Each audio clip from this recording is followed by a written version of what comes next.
My dad quickly kicked me out after I renovated in their house. "Your sister will live here," my dad said. So I left and didn't say anything, and when they found out 48 hours later that I should have known better. Looking back, it was obvious. My parents had always been the type to take without giving back, to act as if generosity was a favor rather than a responsibility. But I ignored it because at the time I still believed that family was supposed to help each other. When I hit a rough patch financially, I didn't immediately panic. My contract job had ended suddenly, and although I had savings, they wouldn't last forever. Rent, bills, and everything else were piling up, and I needed a way to stay afloat. Moving back in with my parents seemed like the best option, at least for a few months. They had the space, and when I brought it up, they agreed without hesitation. But there was a catch. The house needed work. My dad made it sound like a perfect deal. If I helped fix the place up, I could stay rent-free. I had some renovation experience, and the bedroom I was to move into was in serious need of repair. The walls were cracked, the carpet was old and stained, the door was broken, and the entire hallway leading to the room was a disaster. My dad pitched it as if I was doing me a favor. "You get to stay here, and we'll finally make this house look decent. Everybody wins." So I agreed. I worked non-stop for almost 2 months. Mornings started early, and most nights I was up late, covered in dust and paint, sore from kneeling on hardwood floors. I ripped up the old carpet and installed laminate flooring. I filled cracks, painted the walls, replaced the broken door, and built shelves into the walls for storage. The hallway needed more work, replacing light fixtures, fixing creaky floorboards, repainting, and patching sections of the ceiling where the plaster had begun to peel. At first I used whatever materials were lying around, but it soon became clear that if I wanted to do the job right, I would have to buy most of the supplies myself. My parents never offered to pay for it, and I didn't push them. I told myself it didn't matter because I was investing in my own space. So, over time, I spent $3,700 on materials, flooring, paint, wood, tools, everything.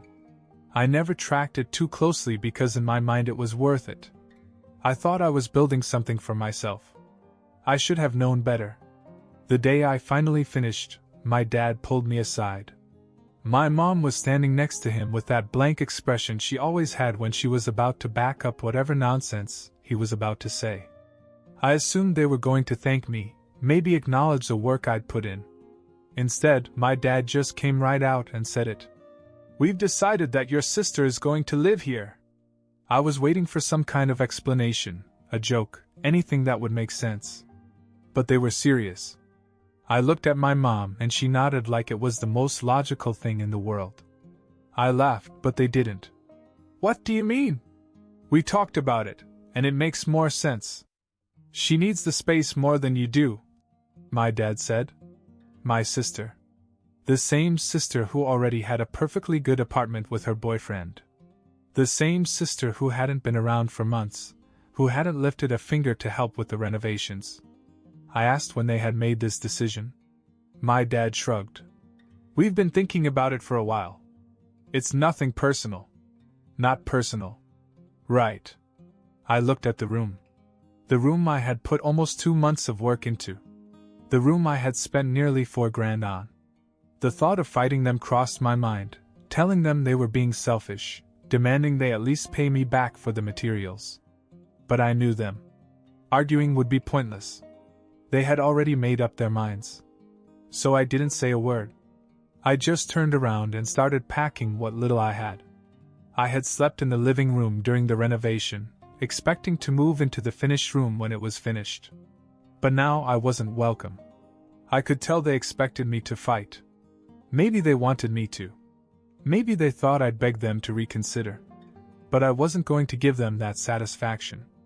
I left without another word. What they didn't know was that in 48 hours they would regret it all. When I left, I had no plan. No backup. Just my truck, a few bags, and the heavy realization that I had spent almost 2 months of my life working for people who had no problem kicking me out the second it suited them. But I didn't argue. I didn't yell. I just walked away. I drove for hours with no destination, replaying everything in my head. The sweat, the exhaustion, the money I had spent, $3,700 gone, just like that. My parents never even acknowledged it. They watched me pour my time and savings into their house and acted like it was nothing. That night, I parked outside a 24-hour gas station and slept in my truck. It was cramped and uncomfortable, but it was mine. That was more than I could say for the house I had just left behind. The next morning I knew I had to come up with something. My savings were low and I didn't want to waste what little I had on a motel. I started reaching out to people to see if anyone had a couch I could crash on. Most of my friends lived too far away or had their own stuff going on, but then I remembered Mike, an old coworker I used to be close with. I called him up, explained the situation without too many details, and he didn't even hesitate. "Dude, come over. Stay as long as you need to." So I drove over to Mike's house, about an hour away. The second I walked in, he handed me a beer and didn't ask any questions. That was exactly what I needed. Then, 48 hours after I left, everything changed. My phone started blowing up. Missed calls from my dad. Texts from my mom. Even my sister, who rarely texted me, had sent multiple messages. I ignored them at first. Let them sit. But the more notifications I got, the more curious I became. Then my cousin Sarah texted me. "Dude, what did you do? Your parents are freaking out." I frowned and replied, "What are you talking about?" Her answer came almost immediately. "They won't tell me, but they're losing their minds. My mom said your dad is talking about getting lawyers involved? WTF?" That made me pause. Lawyers? What the hell were they talking about? Then I saw another message from my dad. "You better fix this. Now." I stared down at my phone, completely confused. I hadn't done anything. I had left without a word, I hadn't touched their house, I hadn't done any damage. I had left, and that was it. So why were they panicking? I leaned back in Mike's chair and thought about it. And then, slowly, it hit me. It wasn't what I had done. It was what I had taken. And the moment they realized what was missing, they knew they had fooled themselves. I ignored their messages for hours. Let them sit in whatever mess they had created for themselves. But the texts kept coming, and soon my sister started calling too. That was unusual. She barely ever reached out, even when things were normal. I let it go to voicemail, but curiosity got the better of me. I wanted to know exactly what was going on. Instead of calling her back, I texted Sarah.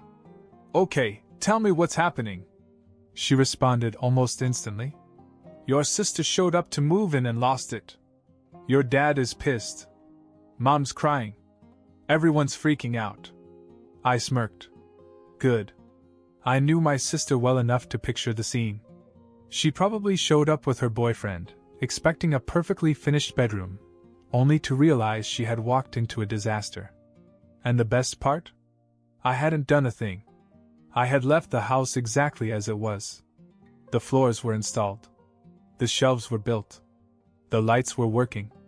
Everything was done, just as I had planned. So what went wrong? I texted Sarah again. "What's the problem?" Her response made me laugh out loud. "Apparently, the house stinks." I blinked. "What?" "Yeah. Your sister said there's this horrible smell in the bedroom and hallway, like something died in there. She freaked out and refused to move in." Now, that was unexpected. I frowned, thinking back. I had done all the work myself. There was no way I had left anything behind that could cause a smell like that. But then, something clicked. The flooring. The hallway and bedroom had water damage before I started renovations. That's why I had to rip out the old carpet.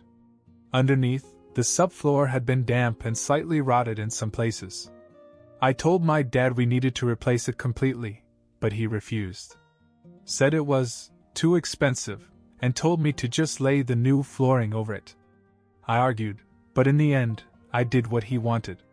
Now, 48 hours later, after being sealed under laminate flooring, That moisture was probably turning into full-blown mold. And it was coming through. I grinned. They did this to themselves. If they had let me do things the right way, there wouldn't be a problem. But they cut corners, like they always did, and now the smell of rot was seeping through their brand new renovations. Sarah texted again. Your dad's calling contractors to figure out what's wrong. But they said they might have to rip everything out. He's saying you ruined the house. I couldn't stop laughing. The man who kicked me out after using me for free labor, the man who let me pour $3,700 of my own money into his house and then turned around and gave the room to my sister, was now facing thousands of dollars in repairs. And the best part? I didn't owe him a single cent. I sat back, sipping my beer, feeling lighter than I had in weeks. For once, I didn't have to do anything to get even. They had screwed themselves over completely. By the next morning, the texts from my mom had taken a dramatic turn. Gone was the usual guilt-tripping and passive-aggressive nonsense. Now she was begging. Jonathan, please. We really need your help. We didn't realize how bad the damage was. Your dad is overwhelmed. If you could just come back and help finish things, we would really appreciate it. I wasn't stupid. I knew exactly what was happening. My sister had refused to move in, the smell was getting worse, and now, suddenly, they needed me again. I ignored them for a few hours, but then my sister called. I picked up, mostly out of curiosity. Jonathan, listen, she said immediately. I know you're mad, but this is serious. The house is basically unlivable. There's mold or something under the floors. I can't move in until it's fixed. I almost laughed. Not my problem. She sighed. Dad's willing to work something out with you. Can you just come look at it? Work something out. Right. Like how he had. Worked something out. Before by kicking me out the second I was done? I wasn't planning on going back, but something about the way she said it made me curious. I wanted to see it. To stand there and watch them struggle with the mess they had made. So I told her, fine. I'll come by. But I'm not promising anything. A couple of hours later, I pulled into the driveway. My dad was already outside, pacing back and forth with his hands on his hips. The second he saw me, he waved me over like nothing had ever happened. Jonathan, good to see you, he said, forcing a smile. Come take a look. I stepped inside, and immediately I smelled it. It was even worse than I imagined. A thick, musty stench filled the hallway, like rotting wood mixed with mildew. The air felt heavy, damp. My sister stood in the doorway to the bedroom, arms crossed, looking miserable. I can't live here, she muttered. It smells disgusting. I stepped farther in, pretending to examine the flooring. I didn't need to, though. I already knew exactly what was wrong. The moisture trapped under the new floors had turned into a full-blown mold infestation. To fix it, they'd have to rip everything out. The flooring I installed? Gone. The hallway repairs? Gone. The shelves? Useless. It wasn't just a small fix anymore. It was a full-scale renovation all over again.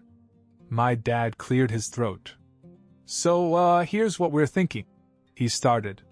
You come back, help us tear this up, redo it properly, and this time. He smiled, as if this was some kind of generous offer. We won't kick you out. You can stay as long as you need. I actually laughed. A real, full-bodied laugh.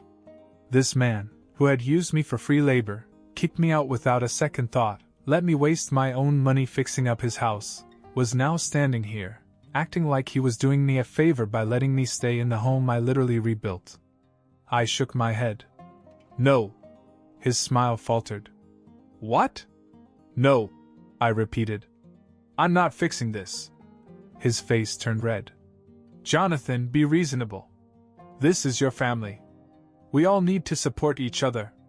I just smirked. That's funny. You didn't feel that way 2 days ago. My sister looked away. My mom shifted uncomfortably, but my dad, he was still trying to keep control. We made a mistake. We should have handled things differently. But what's done is done, Are you really going to let your family struggle when you can help? Yes, I said simply. I turned around and walked straight out the door. No yelling. No arguing. No drawn-out fight. Just no. And damn, it felt good. I walked out of that house with a grin on my face, got in my truck, and drove off without looking back. I expected that to be the end of it. I had made my decision, and there was nothing left to say. But my family? They weren't done. I had barely been back at Mike's place for an hour when my phone started blowing up again. I ignored the first few calls, but then Mike, who had been scrolling on his phone, suddenly laughed. "Dude," he said, holding up his screen. "Your mom just posted on Facebook." I frowned. "What?" He turned the screen toward me, and there it was. A long, dramatic post from my mom, talking about how her ungrateful son had abandoned his family in their time of need. She didn't name me directly, but it was obvious who she was talking about. She wrote about how they took him in when he had nowhere else to go, and gave him food and shelter, only for him to turn his back on his own family when they needed him the most. She made it sound like I had refused to help out of pure spite, completely skipping over the part where they kicked me out after using me for free labor. The comment section was full of people eating it up. "That's awful. Family should always come first. Kids these days have no respect for their parents. I can't believe he would do that to you." Mike scrolled down. "Oh, here's the best one. Your aunt's saying, 'Don't worry, sis, I'll have a talk with him.'" I sighed. Fantastic. It didn't take long for the texts from relatives to start rolling in. My aunt messaged, "Jonathan, how could you do this to your parents? After all they've done for you?"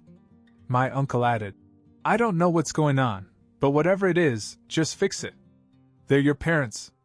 Even my grandma, who barely knew how to text, sent a shaky, "Why you do this?" I was about to put my phone on silent when Sarah called. I picked up.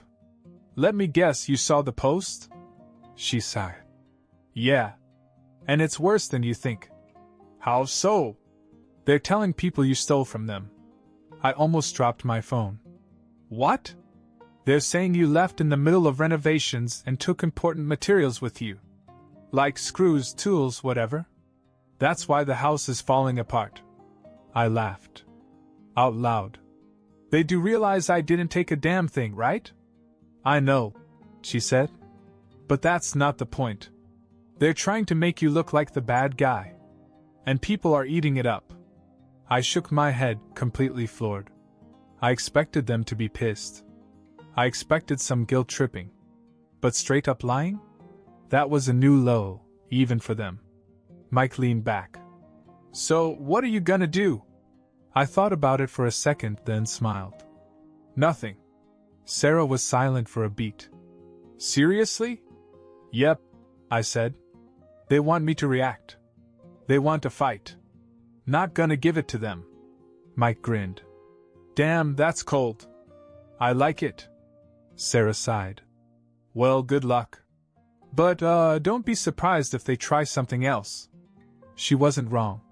Because less than 24 hours later, my dad showed up at my job. The next day, I was at work, trying to move on with my life, when I looked up and saw my dad standing in the lobby. I almost laughed. Of course he showed up. I worked at a warehouse, managing inventory.